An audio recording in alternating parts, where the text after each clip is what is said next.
Hey there, Cinemaster fans!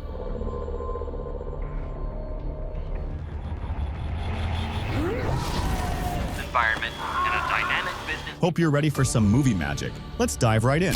The events begin in Colombia at a company called Belko, a recruitment company that helps people find jobs in South America. One day, the employees are surprised to find armed soldiers searching them instead of the security guards. The company manager, Barry, notices that some employees are being told to go home. He asks the soldiers searching them why they're sending the employees away, suspiciously asking if something is happening today. However, the soldier remains silent and doesn't respond. The employees continue their work as usual, but notice that only foreigners are present in the company, while all the Colombians have been sent home. This was Danny's first day at work, and she was sitting with the executive manager, Vince, to understand the job basics. Vince ensures that Danny has a tracking device implanted in her head, and we learn that all the employees in this place have tracking devices implanted in their heads. He explains that this helps the company protect its employees. Later, we see an employee named Mike, who admires his colleague Linda, and they have agreed to get married by the end of the year. While sitting in his office, Mike notices one of the soldiers entering a warehouse next to the company. Curious, he calls the security guard, Evan, and asks him what's going on. Evan replies that he is as clueless as Mike. At that moment, an unknown person speaks through the company's intercom system, stating that there are 80 employees in the building. The person demands they follow his orders or they will be killed one by one. The first task is for 2 of them to be killed within the next half hour, or most of them will die before their eyes. The employees panic and fear, thinking this must be a joke and not real. They leave their desks to see what's happening. One of them grabs her bag and heads for the door to leave, but suddenly all the doors are sealed with metal plates, and the plates also close off all the windows in the building.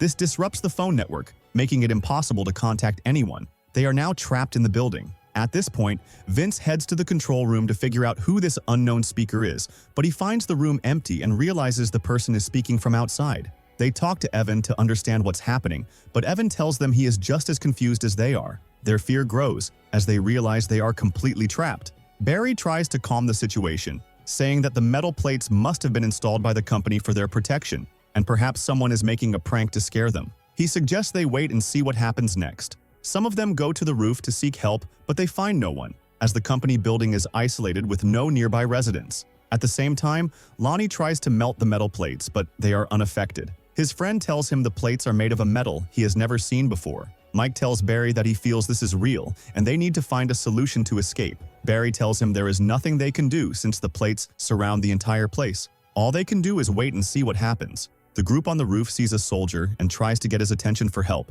but he looks at them and continues drinking his tea as if nothing is happening. Barry tells them this seems like a psychological test to observe the employees' reactions in stressful situations like this. He urges them to stay calm and not be afraid. Suddenly, the woman next to him takes a bullet to the head and dies in front of them. After that, several others die in the same way. Most of them hide, realizing there is a killer in the building. Barry examines the bodies and tells them these are not gunshot wounds. Their heads have exploded. They then understand that the tracking devices in their heads contain explosives. Without hesitation, Mike goes to the bathroom, grabs a cutter, and steels himself to try removing the tracking device from his head. The unknown speaker warns Mike through the intercom that if he doesn't stop, the device will explode within 10 seconds. Mike has no choice but to stop to avoid being killed. The secretary stitches up his wound, and Linda brings ice to place on it. An employee named Desk sees this and bothers Linda. She insults him and leaves. In another room, employees discover hidden cameras. They try to find and remove all these cameras. Meanwhile, Lonnie and Jack go to the basement to fix the air conditioners, which have stopped working. The unknown speaker speaks again, warning them that anyone who touches the hidden cameras or tries to remove the tracking device will be killed. He informs them that there are now 76 employees left. The next task is for 30 of them to be killed within 2 hours. If this doesn't happen, 60 of them will die. Fear escalates as they don't know what to do. Each person becomes cautious of the others, fearing betrayal or attack. Some go to the kitchen to get knives for self-defense. In the basement, Lonnie tells Jack they should hide to avoid being betrayed. Unexpectedly, Jack betrays Lonnie and hits him on the head with a metal rod, killing him. Lonnie becomes the first of the 30 to die. Jack notices a woman named Danny hiding and witnessing what happened. She swears she won't tell anyone what she saw and begs to be let go. Jack grabs her before she can leave and tries to kill her. She pushes him away and accidentally drives nails into his head, killing him. Though she didn't intend to kill him, Jack dies. Back with the employees, Barry uses his authority as manager to gather everyone to find a solution. Linda suggests writing a distress message on a large board and hanging it on the roof for passersby to see. They agree with her idea and go with her to execute it. Barry tells them that while they carry out this plan, he will keep a few employees with him to devise a backup plan in case their plan fails. Mike and Linda gather tools to write the message. Suddenly, they hear a loud noise and head toward it, only to be shocked that Perry and those with him are using fire to reach the weapons store, which in itself a disaster because if they get weapons, they'll easily kill each other. At that moment, Ivan pulls out his weapon, threatens them, and says, "You're helping people kill each other this way." Mike calms him down, saying, "We don't want violence." He takes the weapon from him and shoots at the gas cylinder to stop them from executing their plan. After that, they go up to write the distress message and begin hanging the cloth on the roof of the house. The problem is, the soldiers see them and don't cooperate with them. The person helping Mike gets injured in his hand.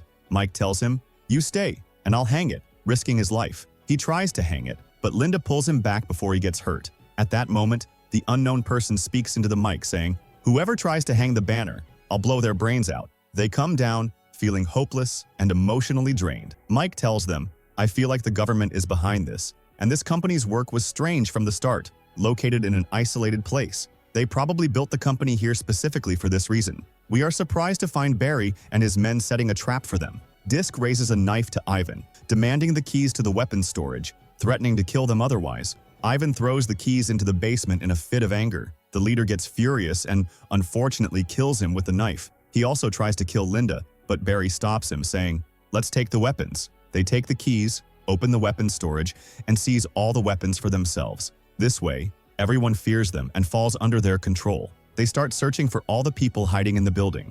At that time, Danny is hiding in the grave, unseen by anyone. They gather everyone in one place under the threat of weapons. Barry tells them, "What I say will be done, and anyone who doesn't listen has only themselves to blame. I'll kill them in front of everyone." He begins gathering employees aged 60 and above to get rid of them, but their number isn't enough. He needs to eliminate 30 people, so he starts randomly picking individuals, targeting those he has issues with or dislikes. He kills anyone who resists or objects to his orders. He asks his assistants to play loud music to drown out the screams of the victims. He targets someone he's been angry with since they shot at the gas cylinder. He begins killing the selected people one by one. Danny hears the screams and moves toward the sound to see what's happening. She witnesses the massacre with her own eyes and comes up with an idea. She heads to the basement to cut the electricity. Mike, who is next in line to be killed, has given up, feeling powerless. Suddenly, the electricity cuts out, causing chaos. Everyone escapes, hiding in the basement. Danny finds her friend Robert hiding in the elevator. He asks her to hide with him to stay safe, as it's the only place no one can reach.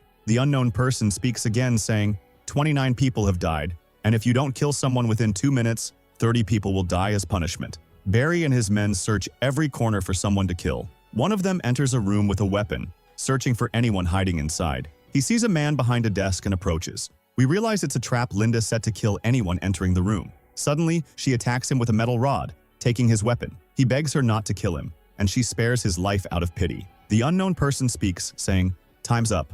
29 are dead, but I'll kill 30 of you as punishment for not completing the task." Most people's heads start exploding as the person kills them randomly. After 30 people die, the unknown person speaks again, saying, "You have 1 hour. You must all kill each other, and the last person standing will be the only one to leave here alive." Barry enters the elevator to go upstairs and sees Danny hiding above the elevator. He shoots at them, but Danny quickly jumps down. He tries to jump after her, but the elevator kills him.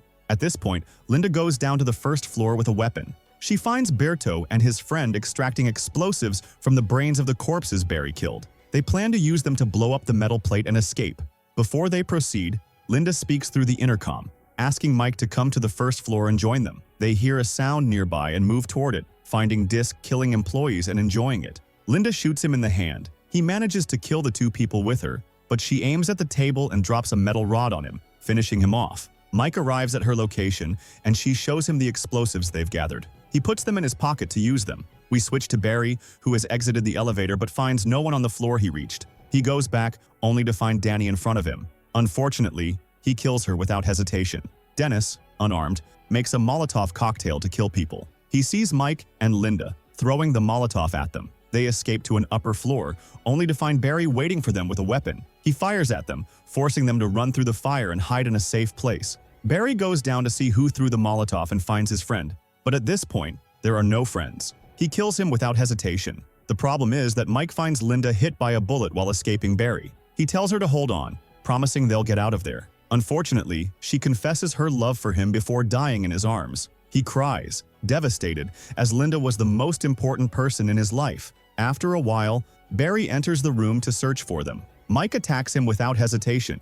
They are the only two survivors, and Mike beats him brutally after Barry killed his beloved Linda. Mike grabs a stapler and smashes Barry's head with it, killing him. He cries, broken, despite being the last man standing. The doors and windows open, and two soldiers enter, taking him away. He doesn't understand where they're taking him. They move him to the warehouse next to the company, where he meets the person responsible for everything that happened, the one who spoke to them through the mic. The person tells Mike they are part of an international organization owned by the world's greatest thinkers. Their goal is to conduct experiments on human behavior to see how people act when they feel threatened. Mike notices a board with the names of all the employees and a button next to each name. He detonates the tracking devices in their heads. At that moment, Mike gets a brilliant idea. He pushes the man and says to him, "Why did you do that?" The man responds, "I'm going to ask you a few questions and then you'll leave." He starts asking him how he feels after what happened. At that moment, Mike says, "I'm very happy, because I put explosives in your pocket and the pockets of your soldiers." He planted explosives in his pocket when he pushed him, and in the pockets of the soldiers without them noticing. He quickly presses all the detonator buttons and blows up everyone present, but he doesn't activate his own button. Then he grabs his weapon and continues killing them to make sure they're dead. After that, he leaves the warehouse, unable to believe he's still alive. We're surprised to see screens showing dozens of winners in games similar to the one Mike was in. An unknown voice announces that the new stage is about to begin. The movie ends on this scene. If you liked the video, subscribe to the channel and activate the notification button so you never miss an updates. See you in the next movie.